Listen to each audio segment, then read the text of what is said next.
ہمارے پاس قیامت کے دن اللہ کے سامنے اپنی برائی کو اچھا ثابت کرنے کے لیے کوئی عذر موجود نہیں. کوئی بھی گناہ ہماری زندگی میں اب قیامت میں یہ نہیں کہہ سکتے مجھے پتہ نہیں. اتنے اچھے انداز سے اللہ نے سمجھا دیا, ہر لحاظ سے سمجھا دیا. اب آخر میں اللہ نے یہی بتایا ہے کہ جب موت کا وقت آئے گا نا اور پھر توبہ کرو گے تو کلا, کلا کا مطلب کیا ہے؟ ہرگز. کلا ایک تلوار ہے, اب نہیں سنوں گا میں, اللہ کا قاعدہ ہے. سننی ہوتی تو فرعون کی سن لیتا نا اللہ. فرعون نے ڈوبتے ہوئے صرف یہ نہیں کہ ایمان لے کر آیا, بڑی ڈیٹیل میں ایمان لے کر آیا, تفصیل کے ساتھ. لا الہ الا الذی, کوئی معبود نہیں ہے سوائے اس معبود کے, آمنت بھی بنو اسرائیل, جو اس بنی اسرائیل کا خدا ہے. پہلے اجمالی ایمان لے آتا, مان لیا جاتا, اب بڑی ڈیٹیل بیان کر رہا ہے. لیکن اللہ فرماتے ہیں الآن, اب نا نا نا, وقد عصیت قبل, اس سے پہلے تو میری نافرمانی کرتا رہا ہے.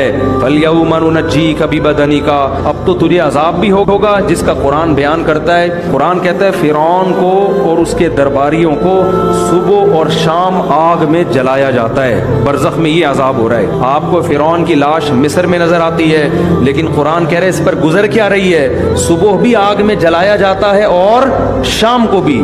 اور جس دن قیامت قائم ہوگی, ادخلوا آل فرعون اشد العذاب, ہم حکم دیں گے اس سے بڑے عذاب میں فرعون اور اس کے ماننے والوں کو ڈال دو. ایک اہم بات یہ ہے کہ دل کس کے ہاتھ میں ہے؟ اللہ کے ہاتھ. اللہ نے یہ وعدہ کیا ہے, حدیث میں بھی ہے, قرآن میں بھی, کہ جو غم تمہیں مصیبت میں ابھی لگ رہا ہے نا, تم برداشت کرنے کی کوشش کرو تو یا تو غم دور کر دوں گا یا اس غم کو غم لگنا بند کر دوں گا تمہارا. نبی صلی اللہ علیہ وسلم نے فرمایا جو مصیبت تمہیں پہنچی ہے یہ ہو ہی نہیں سکتا تھا کہ وہ نہ پہنچے. نبی نے یہ نہیں فرمایا جو مصیبت تمہیں پہنچی ہے وہ پہنچ نہیں سکتی, یعنی جو مصیبت تمہیں پہنچی ہے وہ لازمی پہنچنی ہے, یہ نہیں فرمایا نے, بلکہ فرمایا جو مصیبت تمہیں پہنچتی ہے یہ ممکن ہی نہیں ہے کہ وہ نہ پہنچے. 100% جو مقدر میں مصیبتیں لکھی ہوئی ہیں وہ پہنچ کے رہیں گی, چاہے وہ کسی انسان کی حماقتوں سے ہو یا اللہ کی طرف سے کوئی آزمائش یا سزا ہو, ملے گی لازمی. اور آپ صلی اللہ علیہ وسلم نے یہ بھی فرمایا کہ جو مصیبت تمہیں نہیں پہنچی یہ ہو ہی نہیں سکتا تھا کہ وہ تمہیں.